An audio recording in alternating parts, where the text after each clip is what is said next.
What's up, bitches?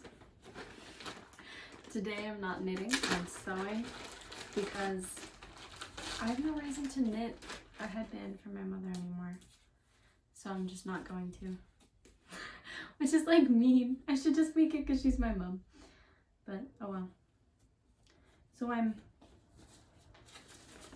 cross-stitching a lesbian witch. And I did the whole top half. That was something. And I'm talking about every movie that I've seen this year. I think it's like 10. I know there's 11 because I watched Us and I didn't put on this list because I forgot until after I made the list and I didn't feel like doing it again. But it's not 2020 movies. It's not even like 2019 movies. These are my movie awards for just whatever movies I happen to have seen this year. So, should be one of your favorites. Let's get started. This is not in order of how good I thought they were, and it's also not in order of when I saw them. It's just in order of what I remembered first.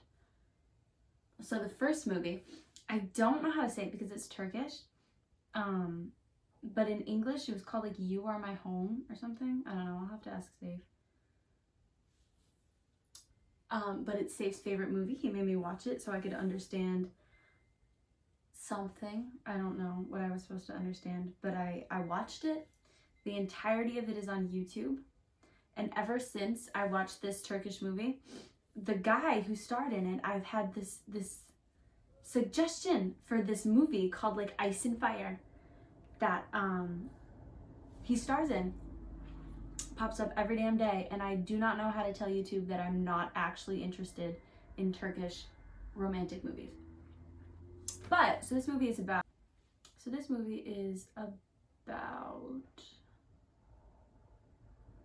this girl who like, she starts at the beginning and she's like in the hospital and she like yells at this guy when she's leaving the hospital.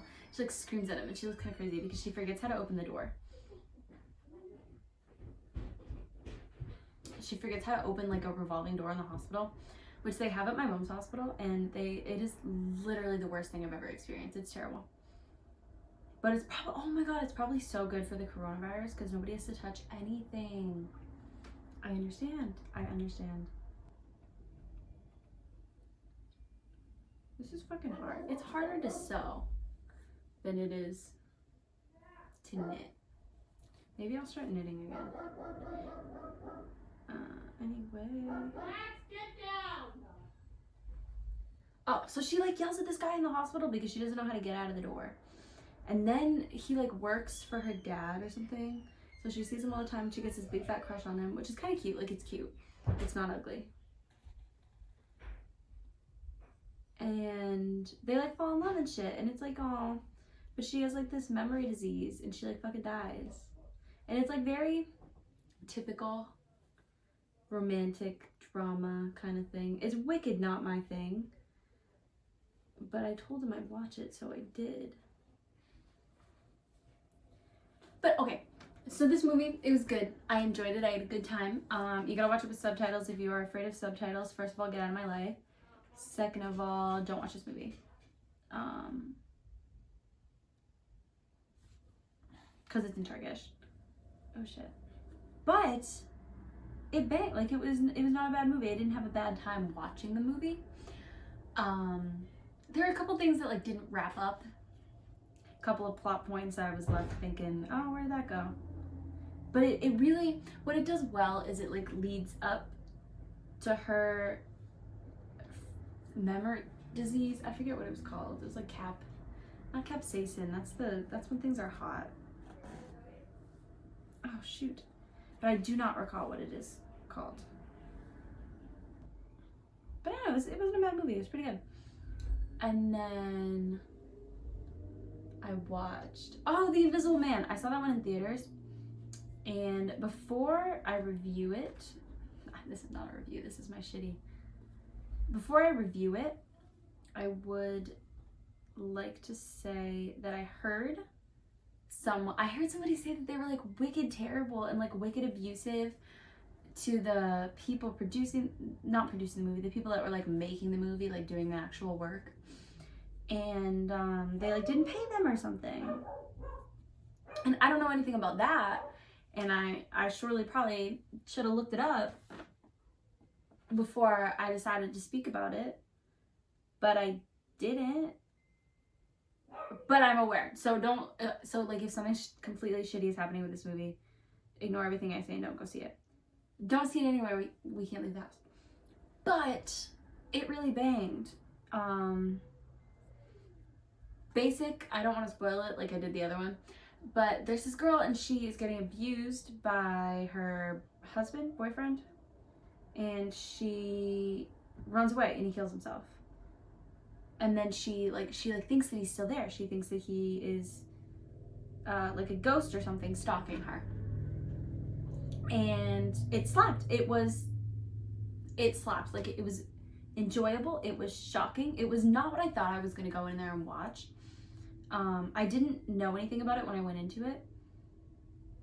But when I saw, like, you put it together very quickly. I think I read like the description on Fandango or the movie buying website, and it was like, oh, like a scientist has a botched suicide attempt. Like that's what I understood, but that is not what the word said at all. So the whole time I was like waiting for like us to see his failed suicide attempt, and then it like never came. It was so I was expecting something that never happened, which is fine because it was good to be shocked. It was nice to be surprised. If you are a survivor of an abusive relationship, you might want to sit that one out because it's very visceral it's right up in you with abuse. So if you can't, I wouldn't. I'm not gonna say it's worth risking emotional safety for, but it was good. It was surely a good film. It's a really good metaphor for abuse. Like you can tell people in charge of that understood what it's like. I remember the director, I think, or the writer is a woman, which makes sense. And I wonder if they had been through something like that. Because I feel like it's just so, like it just makes sense a little too much for it to be someone who's completely unaware. You know what I mean? Oh, but it had Lukey from Hill House, and he was like the bad guy, and you don't see him for most of the movie, but when you do, it's so hard to believe that he's just so shitty, because what else did I see? Oh, I watched The Book Thief. I watched 2.5 movies. No, it wasn't even a half. I watched 2 movies in Maine when I went there with my friend. So I'm a little biased because it was a good time. So like you think of those like, oh, they're good movies. I don't know how good they really were. I mean, okay, so one of them was The Book Thief. We watched that one second. And The Book Thief banged. That was a banger. I do not know, what year did that come out? The Book Thief movie. 2013. That came out in 2013. Okay, well we need to dial it back. It banged.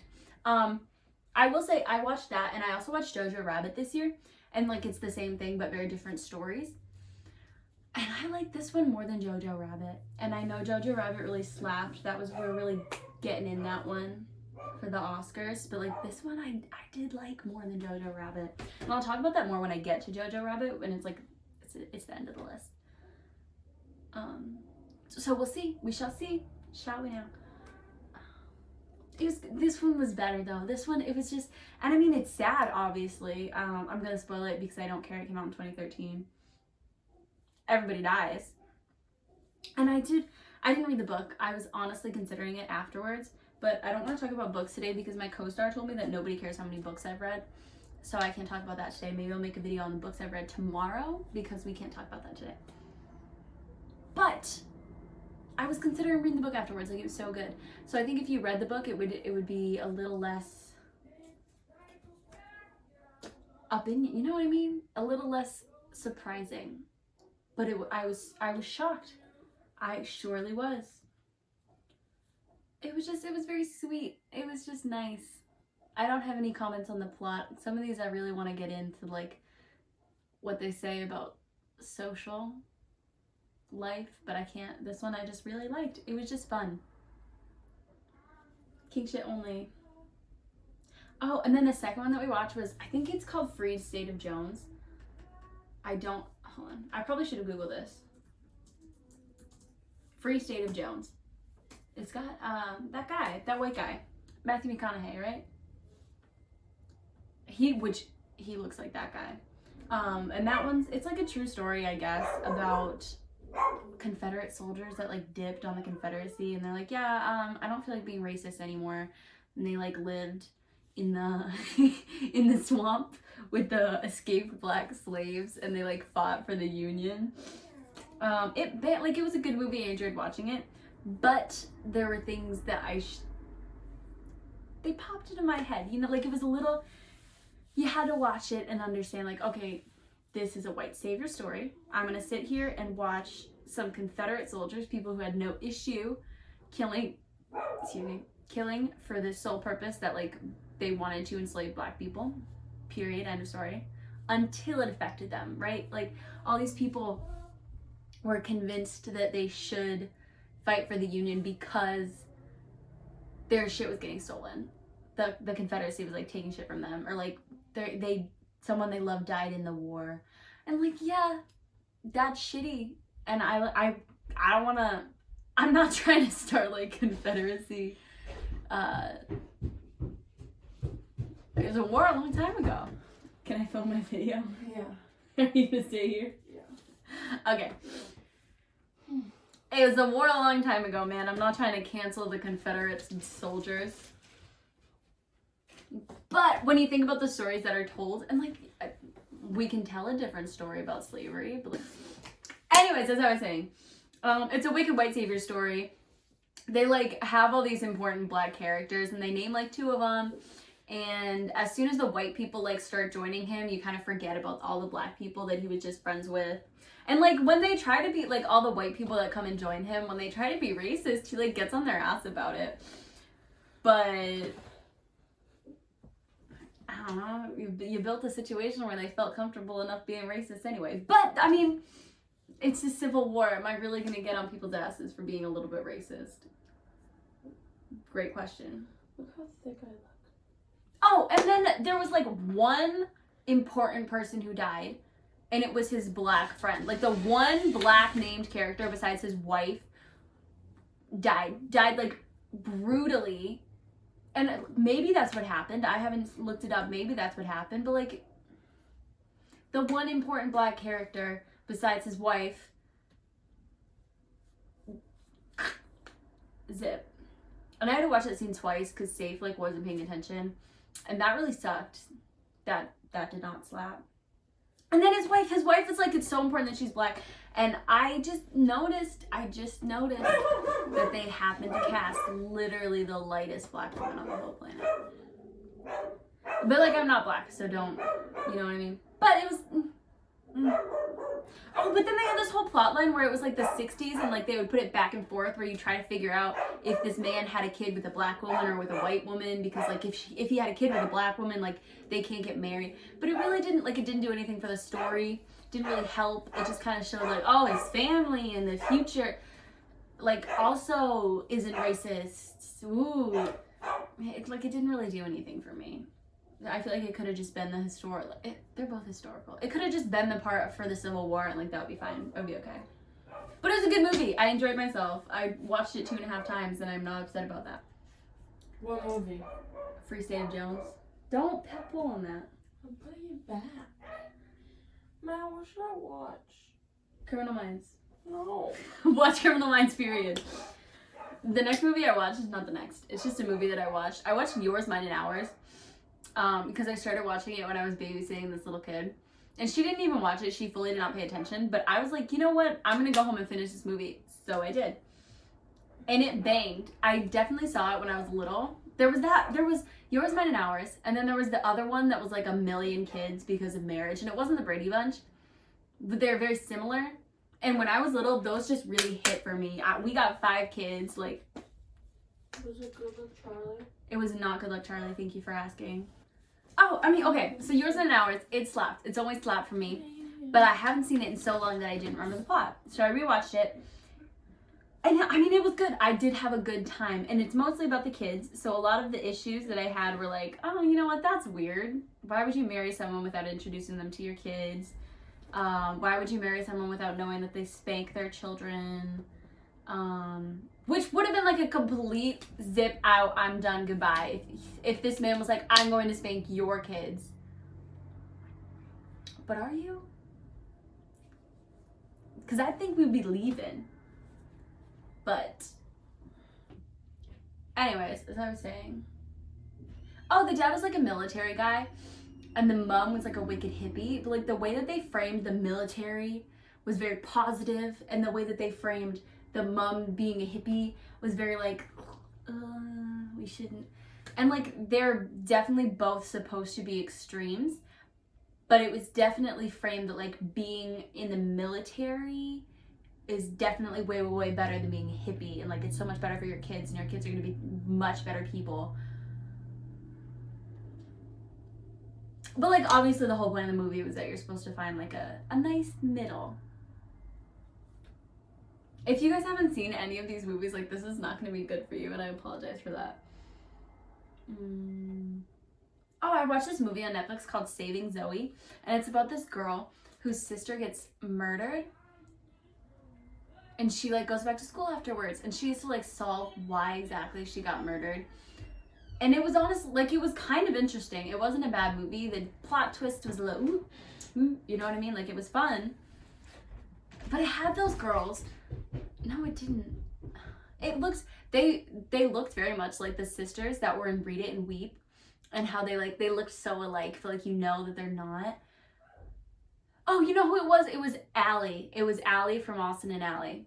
And it was like good. But it was like a shitty Netflix teen movie based on a book. You know, it wasn't that good. I stopped sewing. I'm not going to keep going. But it held my attention. And that's all I can say.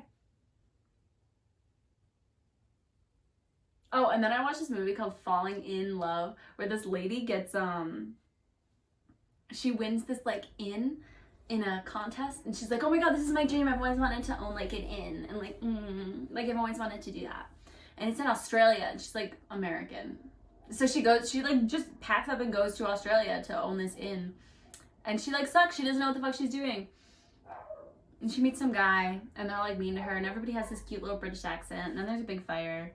But it was fun. It was a fun little flick.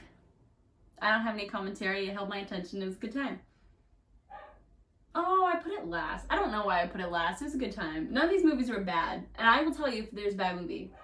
No, I'm rearranging this. Oh, Jojo Rabbit. Okay. So here are my thoughts on Jojo Rabbit. One, I had it spoiled for me. I knew that his mom was going to die. And I knew, like, exactly what the scene looked like. So I wasn't, like, blown away by that. And I also was a little distracted when I watched it. So I didn't give it my full, like, I was making Valentine's for Daymat. So I was, like, distracted. But it was a good film. Like, I understand. I liked the Hitler thing. I thought the director playing him was cute. I think it was a good idea. Especially because, like, he said like he didn't research at all, and he was just like being an asshole because Hitler's an asshole, and I thought that was very funny. I don't know, it's a good movie. I love a good World War II movie. I'm one of those bitches. I can't help it. They just kind of bang. But I don't know, it didn't stick out to me as much as I feel like it could have. Maybe I just wasn't paying attention. Maybe that's it. But I don't know, I just like The Book Thief better. I just did. Oh, I mean, okay, so my one issue, not a tiny one. He's German, and like it is new and interesting, I guess. to show like the German side, like the German kid who believes in Hitler. Like he's a kid, so I'm not gonna be up his ass about it. I don't know, I don't give a shit. A little bit. You know? But I mean, I have really no problems with it. It banged, but like at what cost? And then I watched Parasite. I watched both of those in like a 2-day span because I wanted to know things for the Oscars. But I honestly didn't watch Parasite until after it won. And like it banged. It was a good solid flick. I have no issues with the subtitles. I think you're a dumbass if you do. I liked it. I mean, okay. I enjoyed it. I get the political commentary. I think it banged. I like Bong Joon-ho. I think that's his name. If I pronounce that wrong, please yell at me. Please do it. I wish you would. But I liked Snowpiercer better. Honestly, I think Snowpiercer, and it's not because it's in English, and I feel like if you say that, it kind of just looks like it's because it's in English. It's not. I just like it better. I don't know. It was good. It was a good movie. I enjoyed it. I got it. But it was just one of those things where like it really just didn't stick out to me. But I think that he absolutely should have won. I think he deserved every category that he got. Like, period, end of story. Period, end of story. Oh, and then I watched this other Korean movie called Missing. I don't know what it's called in Korean, but I should. Okay, but this is a movie that I watched with my cousin and my friend literally like 10 years ago. We were far too young to be watching this movie. And I just reconnected with my cousin, so we were like, all right, let's watch this movie. And it's about this girl who gets kidnapped in Korea, and the guy, like, he's wicked gross, he rapes her, and then her sister comes looking for her. And she goes to his house because he's like the only man who sells chicken soup or something in the area, and she like told her sister that she was gonna get chicken soup. So she like goes to talk to him, and he's wicked shady, and he has to get rid of the sister. Because the girl who's not kidnapped, the sister, is catching on to him. So he puts her in a fucking meat grinder. And he feeds her, I think, to the cops. I think he feeds her to the cops. Or his mom. I think one of the two. I had a fun time watching it. I think mostly because it's like memories.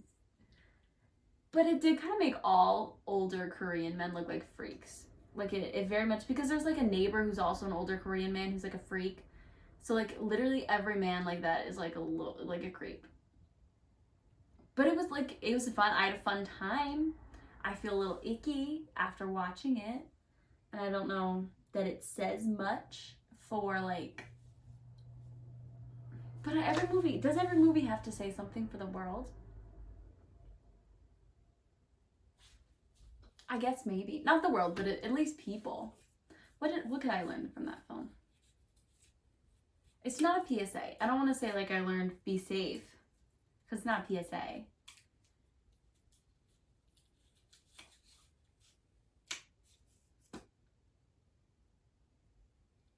No, I don't know. I don't get anything. But it was a fun time. I wouldn't not recommend it. I mean, it's a little icky. So if you got it's a little icky. But the award part, and by award I mean I rated them. I put them in a list of best to worst. Number 1 is The Book Thief. It banged. It was just a good solid flick, and I honestly might watch it again. Number 2 is The Invisible Man.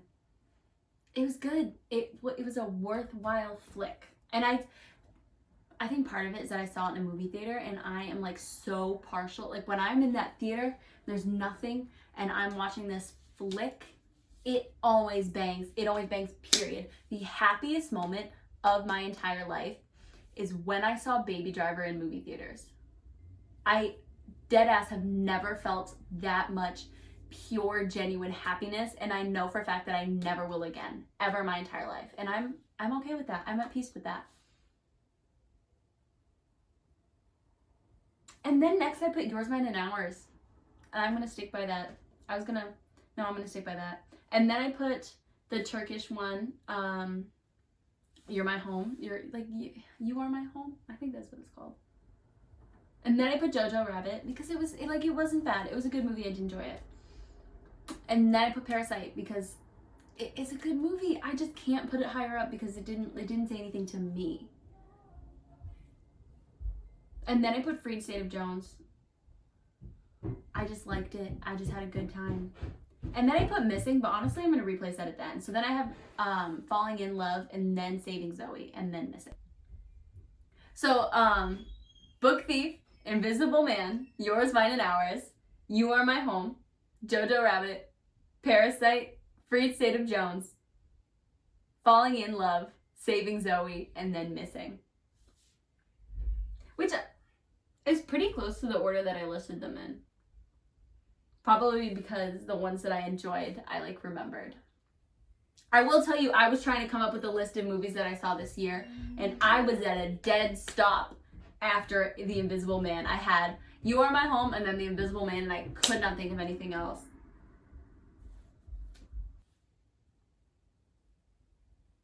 I don't have a good, snappy name for a Mal Movie Awards. I will definitely make one of these again because movies, they go in. I'm also going to do this with Seasons of Criminal Minds. But not yet. I'm only on season 3. Maybe I'm definitely going to do it with Seasons of American Horror Story because I have opinions and they are the only correct ones. Only correct ones. Absolutely, period, end of story. And the correct opinion is that Murder House is the best. Spoiler alert. But that's all I got. Thanks, friends. See you next week.